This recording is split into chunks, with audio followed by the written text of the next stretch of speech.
शेतात काम करा ना, 1000-500 रुपये घरी कष्ट करून कमवून आणा.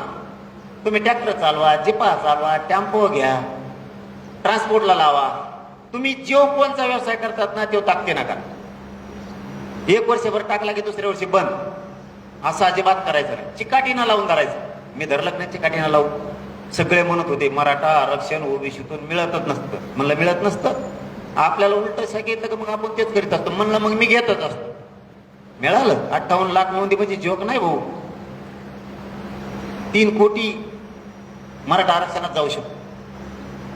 आता हैदराबादचा गॅझेटियरचा GR घ्या, आता टेन्शन नाही. एक ना एक दिवस सुरू होईलच, प्रमाणपत्र निघाल. आता राहिला सातारा संस्थांचा विषय. त्या गॅझेटियरमध्ये मला माहिती मिळाली की 15 लाख नोंदी आहेत. 15 लाख नोंदी जर त्याच्यात असल्या ना, 42 लाख मराठी नुसते एकट्या पश्चिम महाराष्ट्राला जाते. एकट्या झालं लेकराचं आयुष्याचं कल्याण. फक्त आपण एकमेकावरती विश्वास ठेवायचा. कोण काय बोंबललं ना त्याच्यावर विश्वास ठेवू नका. समाज संपल बरं. हे लोक संपित आहेत. निष्ठेने काम करणाऱ्याला कसा डाग लावायचा आणि त्याला मागं सरकायचं, हे ताकदीनं काम सरकारकडूनच केलं जातं. मराठ्यांच्या अंगावरती घालायचे हे सरकारकडूनच काम केलं जातं.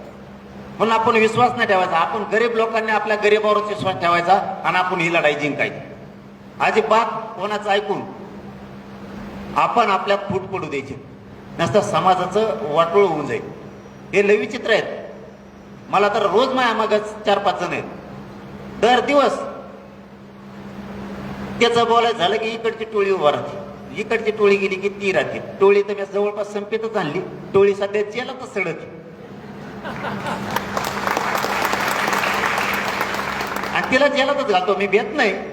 आता तर काल काहीतरी मला आता पत्रकार बांधवांनी विचारलं, म्हणले तुम्हाला